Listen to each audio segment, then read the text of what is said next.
College के दिन याद करूं तो लगता था कि थे सुल्तान। चौक चौराहे राजपाट थे और दरबार था चाय दुकान। तो हमने और सबने बड़ी करीब से देखा।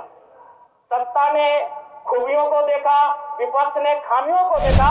2020-21 में बेरोजगार युवाओं को स्नातक को 5,000 रुपए प्रति माह और स्नातक उत्तर को 7,000 रुपए प्रति माह देने की बात कही थी। फिर महोदय, इसमें प्रवासी मजदूर खोज रहे थे, वो विदेशों से बैठकर बजट को देख रहे थे कि शायद हमारे हिस्से में भी कुछ आएगा। जयराम कुमार, माननीय सदस्य जयराम कुमार। धन्यवाद अध्यक्ष महोदय। सर, समय का ध्यान रखिए। माननीय वित्त मंत्री महोदय ने कल बजट को पारित करने से पूर्व इस राज्य के तमाम बलिदान पुरुषों को याद किया, और चूंकि मैं उन्हें सुझाव नहीं अनुरोध करूंगा, चूंकि मेरी आयु से 1.5 गुना उम्र का उनका राजनीतिक जीवन रहा है। मेरी आयु 30 साल है, उनका राजनीतिक जीवन 45 साल का है। महोदय, निर्मल महतो, अगर देश में भगत सिंह का नाम आता है तो झारखंड में निर्मल महतो का नाम आता है। बजट में उनको आभार जताना छूट गया। मैं आपसे अनुरोध करूंगा, जब अगला बजट पारित हो तो निर्मल महतो का सम्मान, उनके बलिदान का सम्मान रखा जाए। धन्यवाद अध्यक्ष महोदय। माननीय वित्त मंत्री जी के द्वारा प्रस्तुत बजट पर अपने विचार रखने आया हूं। वित्तीय वर्ष 2025-26 के लिए 1,45,000 करोड़ रुपए का बजट आया है। आंकड़े सुनने में बहुत अच्छे और बेहतरीन है, लेकिन जब इस पर कार्य धरातल पर होगा अध्यक्ष महोदय तो बहुत बड़ी उपलब्धि होगी। निसंदेह इस राज्य सरकार की एक महत्वाकांक्षी योजना रही मैया सम्मान, उस पर लगभग बजट का 9.5% प्रावधान दिया गया। लेकिन मेरा मानना है अभी भी 2 महीनों से मैया सम्मान योजना की राशि निर्गत नहीं हो पाई है। तो कहीं ना कहीं इच्छा शक्ति का अभाव, बजट कितना भी विशाल बेहतरीन क्यों ना हो, अगर कार्य करने की इच्छा शक्ति ना हो तो उस बजट का सदुपयोग नहीं कर पाते अध्यक्ष महोदय। इस बार कृषि में 4,587 करोड़ का प्रावधान है, जो कि सराहनीय है। लेकिन चूंकि मैं युवा हूं और युवा होने के नाते इस बजट से युवाओं के लिए कोई विशेष प्रावधान नहीं दिख रहा अध्यक्ष महोदय। मृणाल जी की एक कविता मुझे याद आई है कि कॉलेज के दिन याद करूं तो लगता था कि थे सुल्तान। चौक चौराहे राजपाट थे और दरबार था चाय दुकान। हल कश्मीर का मुद्दा करते मुंह में दबा लेते जब पान। मन में लोहा तनिस्पाती चलते थे हम सीना तान। धीरे धीरे गल गया लोहा, धीरे धीरे गल गया लोहा, तेवर का तलवार गया। एक नौकरी के चक्कर में देखो सिकंदर हार गया। एक नौकरी के चक्कर में देखो सिकंदर हार गया।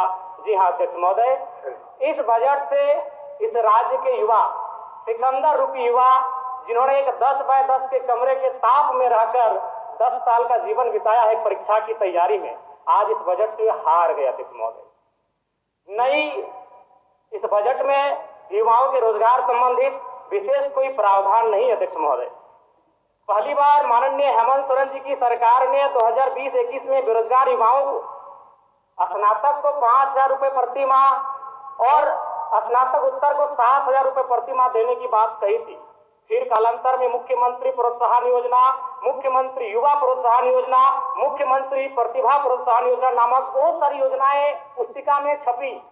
हम लोगों ने सुना, पढ़ा, लेकिन 1 रुपए खर्च युवाओं पर नहीं किया गया उनके प्रोत्साहन राशि को लेकर अध्यक्ष महोदय। इसलिए इस बजट से निसंदेह माता लोगों की जीत हुई है, मैया सम्मान की जीत हुई है, लेकिन इस बजट से इस राज्य के युवा हार गए अध्यक्ष महोदय।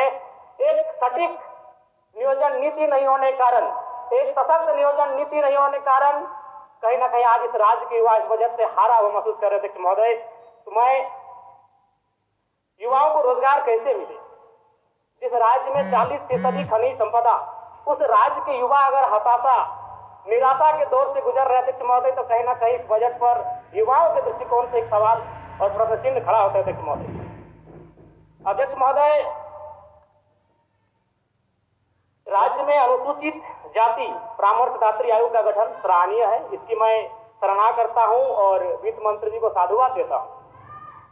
महोदय, अंत में मैं इस सिस्टम पे आता हूं।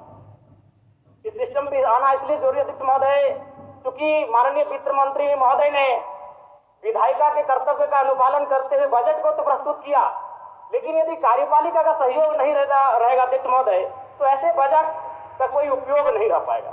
आंकड़े कहते हैं 2023-24 का आंकड़ा अध्यक्ष महोदय, बजट का कुल योग था 1,41,498 करोड़, लेकिन हम लोग खर्च कर पाए थे 1,07,920 करोड़, यानी लगभग 33,000 करोड़ की राशि खर्च ही नहीं हो पाई थी अध्यक्ष महोदय। और इस बार का जो बजट है, जो पूर्व का, उसमें भी मात्र 65% ही राशि को खर्च किया गया। इसलिए विधायिका के साथ साथ अगर कार्यपालिका अपनी जिम्मेदारी का अनुभव नहीं करेगी, अनुपालन नहीं करेगी अध्यक्ष महोदय, फिर बजट का कोई प्रावधान नहीं रहता है।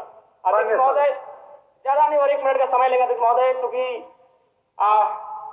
इस बजट में किसानों को लेकर mini tractor, power tiller, pump set, ripper आदि वितरण करने की बात कही गई है। अध्यक्ष महोदय, मैं चाहूंगा किसानों को आपको उपकरण देने की आवश्यकता नहीं है। किसानों को अगर हम जल दे पाते हैं, अगर पानी की सुविधा दे पाते हैं, तो हमें लगता है किसान सशक्त हो जाएंगे अध्यक्ष महोदय।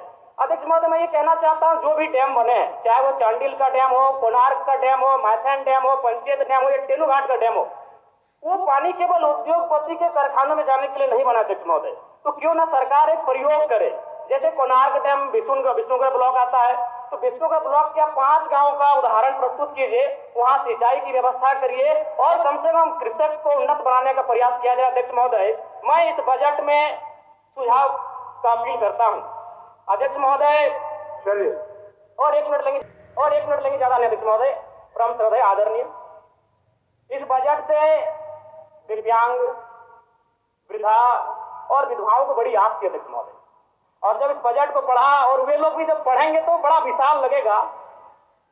1,449 करोड़ 26 लाख, बहुत बड़ी राशि, लेकिन चूंकि यहीं फिर सरकार कहती है 12 लाख लाभुक हैं, तो अगर उस राशि से अगर 12 लाख को भाग देते हैं, क्योंकि मैथमेटिक्स का होना बहुत जरूरी है, तो रिजल्ट आता है 1,44,926। उसको फिर अगर 12 से भाग देते हैं अध्यक्ष महोदय, तो रिजल्ट आता है 1,006, यानी महीना में आप कितना दे रहे हैं, वही 1,006। देखने में, सुनने में बजट बड़ा विशाल लग रहा है, 1,449 करोड़, लेकिन अंततः रिजल्ट आता है एक महीने का वही 1,006 रुपए अध्यक्ष महोदय। अंत में बस प्रवासी मजदूर, क्योंकि जब ये बजट पारित हो रहा था तो हमने और सबने बड़ी करीब से देखा, सत्ता ने खूबियों को देखा, विपक्ष ने खामियों को देखा, लेकिन सऊदी अरब, ट्यूनीशिया, मलेशिया और साउथ अफ्रीका से कोई देख रहे थे तो प्रवासी मजदूर थे अध्यक्ष महोदय। लेकिन क्या कहा, एक वाक्य में बजट समाप्त हो गया अध्यक्ष महोदय, प्रवासी मजदूर। प्रवासी मजदूरों की पीड़ा, मैं बार बार कहता हूँ, 2 पीड़ा असहनीय है। एक प्रसव की पीड़ा, जो मेरी माँ ने मुझे जन्म देने के वक्त सहा है, और एक प्रवास की पीड़ा। लेकिन आज प्रवासी मजदूरों के लिए क्या अध्यक्ष महोदय, एक लाइन में खत्म हो गया। प्रवासी मजदूरों का निबंधन ऑनलाइन किया जा रहा है। अब तक 1,91,000 मजदूरों का निबंधन किया गया है महोदय। इसमें प्रवासी मजदूर खोज रहे थे, वो विदेशों से बैठकर बजट को देख रहे थे कि शायद हमारे हिस्से में भी कुछ आएगा। जब हमारी मैया को, हमारी बहनों को कुछ मिला, तो शायद हमारे हिस्से में कुछ आएगा। सानू महतो झारखंडी को लाइक, फॉलो, शेयर, कमेंट करें।